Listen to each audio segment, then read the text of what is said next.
పకడ్బందీ కథా సంవిధానంతో సాగే సాంఘిక చిత్రం శభాష్ రాముడు 1959 సెప్టెంబర్ 4న విడుదలయ్యింది. నిర్మాణ సంస్థ రాజశ్రీ ప్రొడక్షన్స్. నిర్మాతలు సుందర్లాల్ నహతా, టి అశ్వత్థనారాయణ. దర్శకుడు సిఎస్ రావు. ఈ సినిమాకి మూలం 1957లోనే విడుదలై చక్కటి విజయం సాధించిన బడా భాయ్ అనే హిందీ చిత్రం. ఇలా సాగుతుంది ఈ కథ. అనగనగా రాము అనే ధనవంతుడు కోనసీమ వరదల్లో సర్వస్వం కోల్పోయి హైదరాబాదుకొచ్చి రిక్షా తొక్కుకుని కుటుంబాన్ని పోషిస్తుంటాడు. అతడి భార్య లక్ష్మి, కూతురు చిన్నపిల్ల రాధ, తమ్ముడు మోహన్. ఇది రాము సంసారం. మోహన్ కాలేజీలో చదువుకుంటూ పోలీసు కమిషనర్ నారాయణరావు గారమ్మాయి రాణిని ప్రేమిస్తాడు. పోలీసు కమిషనర్ కొడుకు పోలీస్ ఇన్స్పెక్టర్ అయిన మోహన్ కి చెల్లెలి ప్రేమ కథ నచ్చదు. కాని కమిషనర్ మోహన్ రాణీల ప్రేమను ఆమోదిస్తాడు. మోహన్ కి కూడా పోలీస్ ఇన్స్పెక్టర్ ఉద్యోగం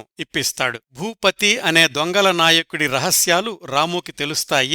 ఆ దొంగల ముఠా రాముని వెంటాడుతుంటుంది. భూపతి జయశ్రీ అనే నాట్యగత్తెను అడ్డం పెట్టుకుని నైట్ క్లబ్ నడుపుతుంటాడు. ఆమె వలలో చిక్కుకున్న పోలీస్ కమిషనర్ కొడుకు కుమార్ భూపతికి దగ్గరవుతాడు. కుమార్ని అడ్డం పెట్టుకుని భూపతి ఒక్కొక్కళ్లనే తన బందీలుగా చేసుకుంటాడు. అనుకోకుండా రాము తాను చెయ్యని హత్యానేరంలో చిక్కుకుని జైలుకెళ్తాడు. ఇవి కథలోని సమస్యలు. సహజంగానే రాము జైలు నుంచి బయటకొచ్చి భూపతి ఆటలు కట్టించడం, మోహన్ రాణీల పెళ్లి జరగడం కథకి ముగింపు. ఈ సినిమాకి మాటలు రాసింది సదాశివబ్రహ్మం, పాటలు రాసింది కొసరాజు, శ్రీశ్రీ, సదాశివబ్రహ్మం, సంగీతం ఘంటసాల.